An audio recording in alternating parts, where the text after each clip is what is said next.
Hi, ito'y para sa mga nakalimot na sa kanilang mga magulang. Please follow my Facebook page, Miss Melody Flores Martos, at maging aking YouTube channel, Melody Lifestyle. Thank you.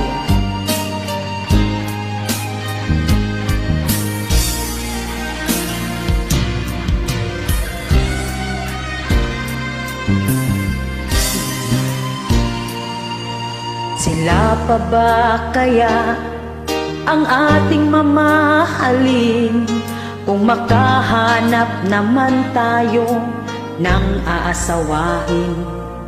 Nung tayo'y mga bata pa, tayo'y inaaruga nila ang pagtitiis, sakripisyo, hanggang lumaki ka na.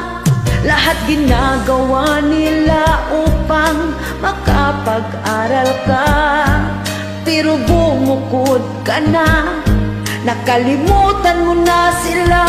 Sabihin mong lagi sila ay iyong mahal, at hindi panandalian kundi panghabang buhay.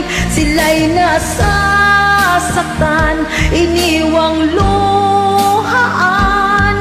Kahit nasaan ka man, isipin mo naman ang ating magulang.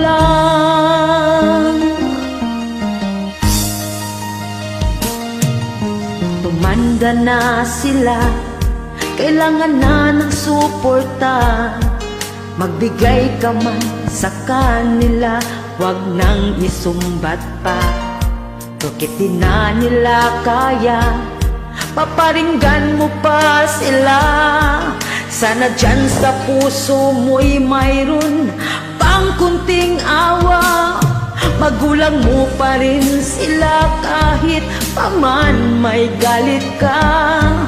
At yan ang buhay mo'y nanggaling yan sa kanila.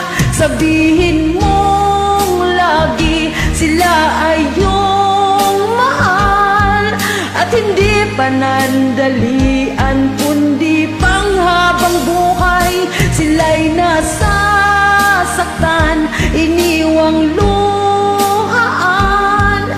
Kahit nasaan ka man, isipin mo naman ang ating magulang.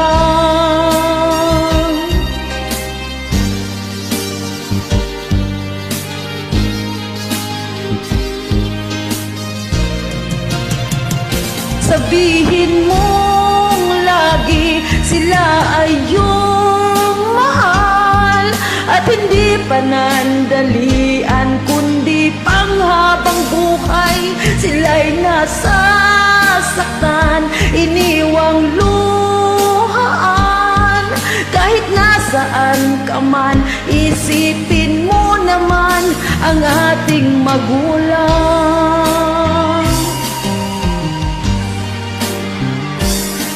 Kahit nasaan ka man, isipin mo naman ang ating magulang.